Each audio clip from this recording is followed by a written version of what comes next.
आज आपको हम बताएंगे 822 बीवी कक्षा 10 का जो मैथ का पेपर सेट है उसका क्वेश्चन नंबर 2। क्वेश्चन नंबर 2 का जो हल है, देखिए पहला प्रश्न इसमें दिया गया है कि एपी का 17वां पद 10वें पद से 7 अधिक है तो उसका सार्वंतर ज्ञात कीजिए। एपी का 7वां पद तो T7, एपी का 17वां पद तो T17, यह 10वें पद से 7 अधिक है तो 17वां पद 10वें पद से 7 अधिक है, यह इसका समीकरण बना लीजिए और मान रखिए पहला पद मानेंगे ए, सार्वंतर मानेंगे डी। तो इसका फार्मूला हो जाएगा ए प्लस 17 माइनस 1 डी, इसका हो जाएगा ए प्लस 10 माइनस 1 डी और प्लस हो जाएगा 7। ए से 1 कट जाएगा, यहाँ बचेगा 16 डी और यहाँ बचेगा देखिए 9 डी और प्लस 7। तो 16 डी माइनस 9 डी बराबर 7, 7 डी इक्वल टू 7 डी, डी बराबर 7/7 और इसका मान आएगा 1। डी का मान आपको मिल गया 1। अब यह देखिए, यह जो क्वेश्चन है कितना सरल प्रश्न है और यह 4 अंक का प्रश्न है। प्रश्न नंबर 2 में जितने भी खंड हैं वो सभी 4 नंबर के प्रश्न हैं। तो सिंपल डी का मान निकाल देना है और इसका मान आ गया 1। आगे बढ़ते हैं। क्वेश्चन नंबर 2 देखिए दिया गया है कि 2 कड़ी में 2x का square plus 7x, question number 2 का ख, कड़ी में 2x का स्क्वायर 7x प्लस 5 कड़ी में 2 के मूल ज्ञात कीजिए। तो मूल ज्ञात करने के लिए देखिए क्वेश्चन है, क्वेश्चन नंबर 2 का ख, क्वेश्चन नंबर 2 का ख, कड़ी में 2x का स्क्वायर प्लस 7x और प्लस दिया गया है 5 अंडर रूट 2 इक्वल टू 0 और इसके मूल ज्ञात कीजिए। तो इसका मूल दो तरीके से निकाल सकते हैं, त्रिज्याचार्य के नियम से और सीधे इसका गुणनखंड करके। गुणनखंड देखिए आसान विधि है, प्लस यह हो जाएगा आपका 5 plus 2x plus 5 under root 2 equal to 0। कैसे अखंड किए हैं? तो कड़ी में 2 गुणे 5 कड़ी में 2, इसका हल करेंगे तो आपको मिलेगा 10। अब 10 का गुणनखंड कीजिए, 2 पचे 10, 5 में 2 जोड़ेंगे तो 7 आएगा। अब 5 में 2 से गुणा करेंगे तो आपको 10 मिलेगा। इसको और आगे बढ़ाइए, कड़ी में 2x का स्क्वायर 5x और प्लस 2x प्लस 5 कड़ी में 2 इक्वल टू 0। इन दोनों में कॉमन लीजिए, x कॉमन है, कड़ी में 2x प्लस 5, यहाँ कड़ी में 2 कॉमन है तो x प्लस 5, एक चीज छूट गया, कड़ी में 2 छूट गया, कड़ी में 2x प्लस 5 होगा बराबर 0। एक ब्रैकेट में कड़ी में 2x प्लस 5 और एक ब्रैकेट में आपको मिल जाएगा x प्लस कड़ी में 2 इक्वल टू 0। कड़ी में 2 x प्लस 5, इसको 0 के देखिए गुणा मल्टीपल है, 0 के इक्वल कीजिए, x बराबर मिल जाएगा -5 अपॉन अंडर रूट 2 और जब इसको आप करेंगे तो x plus under root 2 equal to 0, तो x बराबर आपको मिल जाएगा माइनस अंडर रूट 2। तो इसके दो हल आपको प्राप्त हो गए, -5 बाई अंडर रूट 2 और माइनस अंडर रूट 2, यही इसका मूल है। तो दो मूल इसके निकल के देखिए, भी क्वेश्चन आपका 4 अंक का क्वेश्चन है। तो यह जितने भी प्रश्न आपको हम बता रहे हैं क्वेश्चन नंबर 2 का, यह 4-4 अंक के प्रश्न हैं।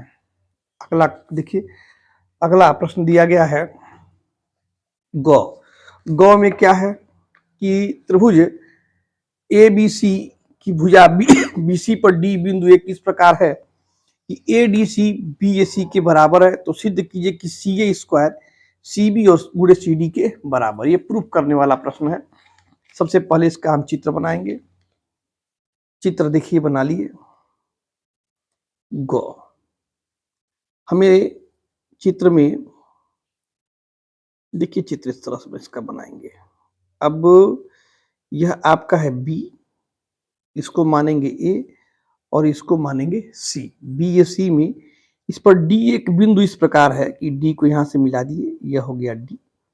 तो जो कोण यह ए डी सी है जो दिया गया है, इसको लिख दीजिए इस तरह से, त्रिभुज ए बी सी तथा त्रिभुज ए डी सी में, ए डी सी में।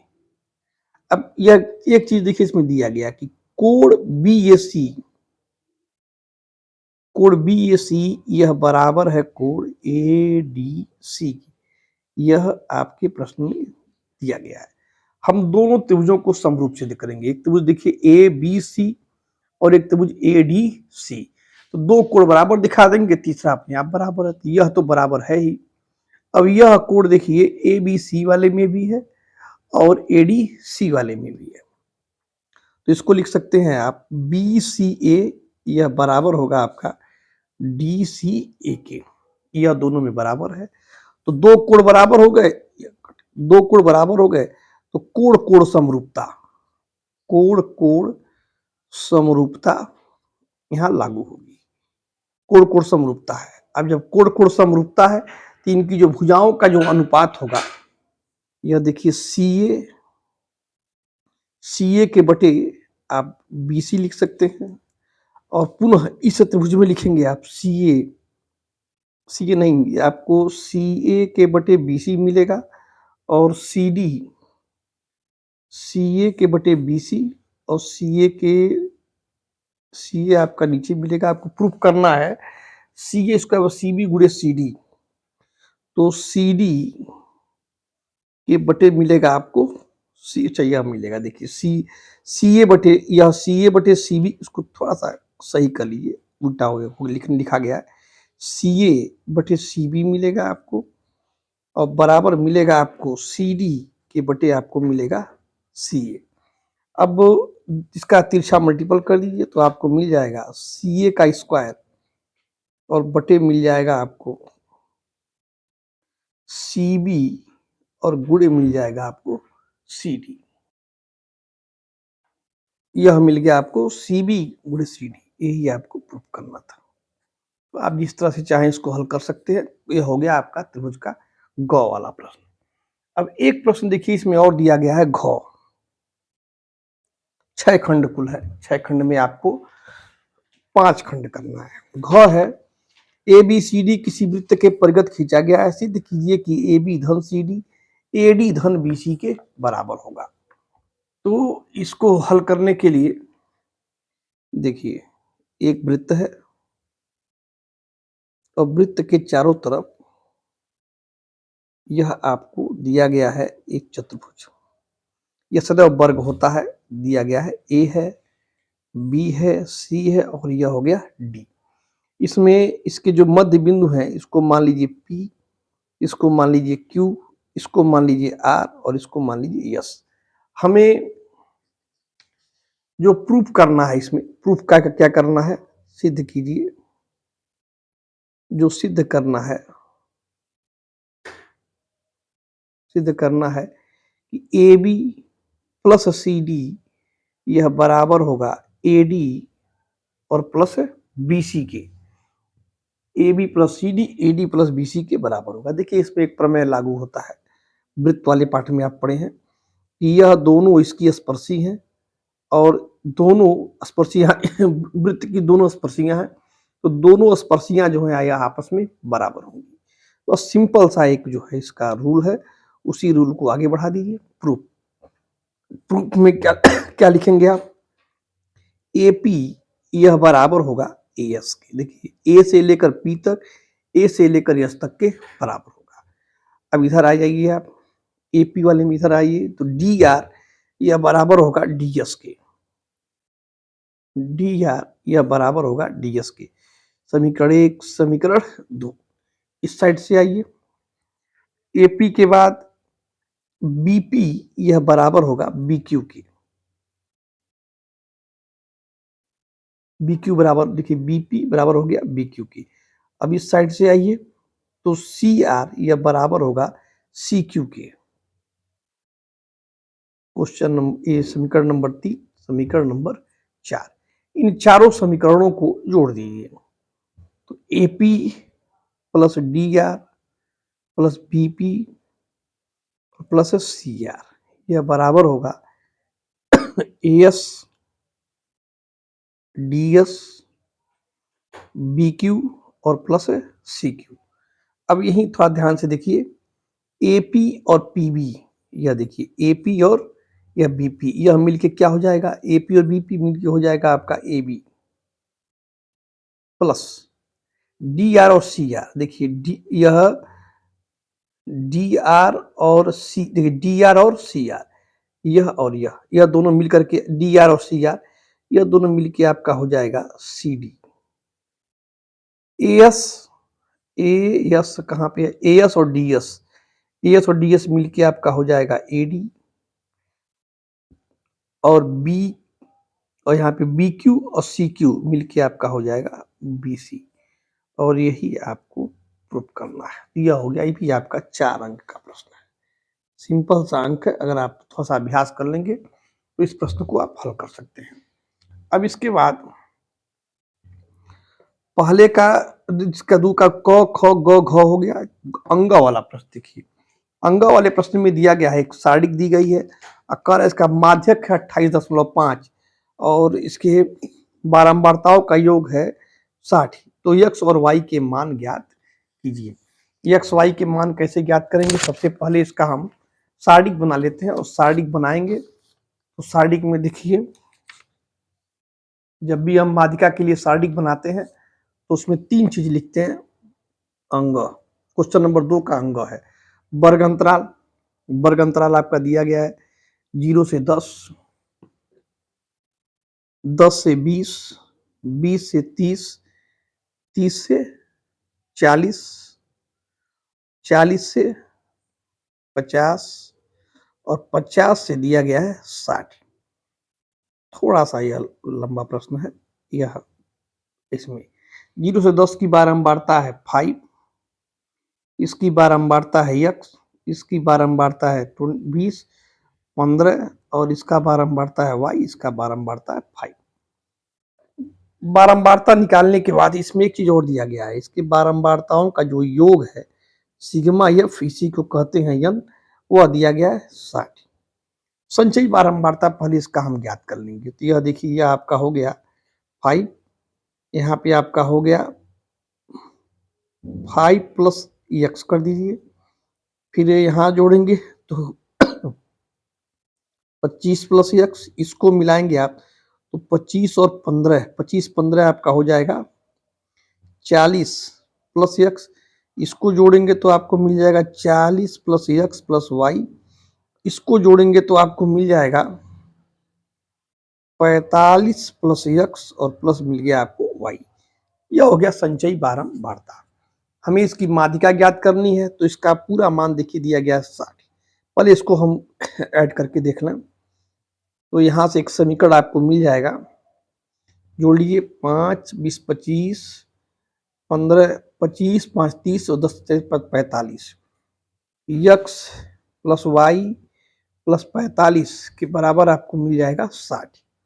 यह बड़ा प्रश्न होगा। एक्स वाई बराबर आपको मिल जाएगा 60 माइनस 45, एक्स प्लस वाई के बराबर आपको मिल जाएगा 15। समीकरण नंबर 1 मान के इसको छोड़ दीजिए। अब आपके पास यन का मान दिया गया है 60, तो हम सबसे पहले निकालेंगे यन बाई 2 का मान, तो 60 के बटे 2 और यह बराबर होगा 30। हमें एक चीज देखना है कि इसका माध्यिका वर्ग कौन है, तो किसकी बारंबारता जो है 30 के आसपास आ रही है, 30 वाले में। तो माध्यिका वर्ग के लिए देखिए, यहाँ तक 25 है, यहाँ तक 5 5 5 है, यह 25 प्लस x है। तो माध्यिका आपको माध्यिका दिया गया है 28.5, तो 28.5 का मतलब यह 20 से 30 के बीच में होगा। प्रश्न में माध्यिका दिया गया है, माध्यक लिखा है पेपर में, पेपर का मतलब उसका मतलब माध्यिका ही होता है 28.5। तो यह 20 से बड़ा है और 30 से कम है, तो यही आपका माध्यिका वर्ग है। तो यह हो गया आपका L1, यह हो गया आपका L2, यह हो गया आपका F। इसको कैपिटल एफ मान लीजिए इस तरह से। अब हम फार्मूले का प्रयोग करेंगे माध्यिका के लिए। माध्यिका का सूत्र होता है माध्यिका बराबर L1 plus L2 minus L1 और यहाँ होता है n/2 माइनस C और कुल के बटे होता है आपका F। इसको H भी कहीं कहीं लिखते हैं, सब उसमें एक ही चीज है, जैसे आप इसको लिख लें F। L1 की जगह इसको F भी कहते हैं, कहीं कहीं C भी कहते हैं, तो F कहें C कहें, जो भी चीज आप कह सकते हैं। L1 की जगह पे है 20, L2 माइनस L1 30 माइनस 20, तो 30 में से 20 आप घटा दीजिए। n/2 का मान होगा 30 और 30 माइनस C, तो C की जगह पे देखिए है 5 और प्लस x, यह दिया गया है इस तरह से। और कुल इसके बटे आपको मिलेगा इसकी बारंबारता, तो इसकी बारंबारता है 20, यह मान आपको मिल गया। और माध्यिका का मान आपके पास दिया गया है 28.5। अब इस प्रश्न को थोड़ा सा आपको हल कराना पड़ेगा। तो यह देखिए 20 है, इसको ला दीजिए इधर, 28.5 माइनस 20 आप घटा दीजिए इसको, और बराबर बराबर यहाँ आप देखेंगे तो यह 30 में से 20 या बचेगा 10, और एक ब्रैकेट में आपको मिल जाएगा 30 माइनस 5 और माइनस मिल जाएगा x, और कुल के बटे आपको मिल जाएगा 20। 10 दूना यह हो जाएगा 20, इधर घटाएंगे तो आपको मिल जाएगा 8.5। 30 में से 5 या 25, 25 माइनस x और बटे मिल गया आपको 2 से यहाँ गुणा कर दीजिए, तो 2 25 16 और 1 17.0 और बराबर आपको मिल गया 25 माइनस x, तो x बराबर हो जाएगा 25 माइनस 17 बराबर आपको मिल गया 8। यह थोड़ा सा यह क्वेश्चन बड़ा हो गया, तो x बराबर आपको मिल गया 8, यह हो गया x का मान। अब समीकरण 1 से आइए, समीकरण 1 से 8 प्लस y और बराबर दिया गया है 15, तो y का मान आपको मिल जाएगा 15 माइनस 8 और बराबर मिल गया 7। x का मान आ गया 8 और y का मान आ गया 7, यह हो गया आपका 8 और 7, यही आपका हल है, आंसर। तो यह हो गया प्रश्न नंबर 2 का अंग। अब 2 के अंग के बाद एक क्वेश्चन इसमें और दिया गया है च। कुल 6 खंड है, 5 ही खंड आपको करना है। 6 खंड भी देखिए, किसी कारण 12 खराब पेन और 132 अच्छे पेन मिल गए हैं। केवल देख करके यह आप नहीं बता सकते हैं कि कौन सा पेन खराब है, कौन सा पेन अच्छा है। इस मिश्रण में से एक पेन निकाला जाता है। निकाले गए पेन के अच्छा होने की प्रायिकता ज्ञात कीजिए। तो अच्छा होने की प्रायिकता, सबसे पहले इसको हल करने के लिए आप इस प्रश्न को इस तरह से समझिए, अच्छा पेन और खराब पेन। तो अंगो नहीं च है, दूसरे का च। खराब पेन